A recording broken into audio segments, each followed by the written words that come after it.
Marami pa rin ang nag-aabang kung isang Pinoy Pope na ang hihirangin ng Vatican. Ang ilang nakasama nila Luis Antonio Cardinal Tagle at Pablo Cardinal David ikinuwento kung bakit sila ang posibleng maging Santo Papa. Nasa frontline ng balitang yan si Laila Pangilinan. Nakaantabay na ang lahat sa susunod na kulay ng usok na ilalabas ng chimney na ito ng Sistine Chapel sa Vatican. Yan ang magiging hudyat kung may bagong Santo Papa na mula sa botohan ng mga kardinal. Para sa debotong si Grace, malaking bagay na makilala ng mundo ang potensyal ng isang Cardinal Luis Antonio Tagle. Napakahusay ho siyang mag-homily, matapat ho sa tao, at masayahin ho. Bukod doon ho, siya ay malapit sa lahat, mapabata, mapamatanda, at mapapangkaraniwang tao. Hindi naman malilimot ni Nelia ang pagiging magiliw ni Cardinal Chito noong nasa Imus pa, lalo kapag nakikita ang mga estudyante. Nung kumuha na ng board exam yung anak ko for medicine, lumapit kami. O sige, sabi niya, i-bless natin yung mga pencil.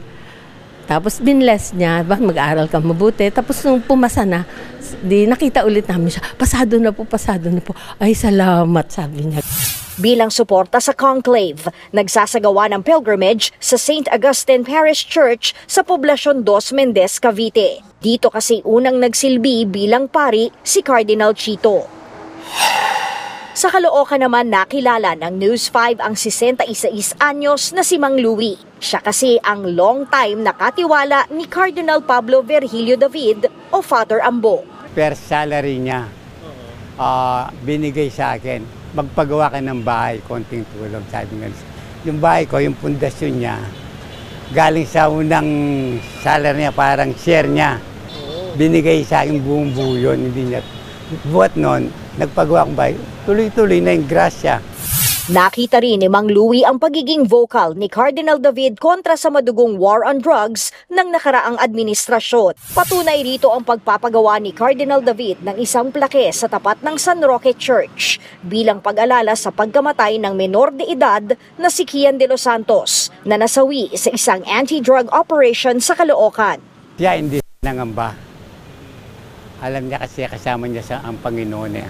Kung isang Pinoy man o hindi ang susunod na Santo Papa, mananatiling debotong Katoliko sina Nelia, Grace at Mang Louie. Nagbabalita mula sa Frontline, Laila Pangilinan, News 5. Mga kapatid, may Los Baños po. Huwag magpahuli sa mga balita at impormasyong dapat ninyong malaman. Para sa mas malawak na balitaan at diskusyon, mag-follow at mag-subscribe sa social media pages ng News 5.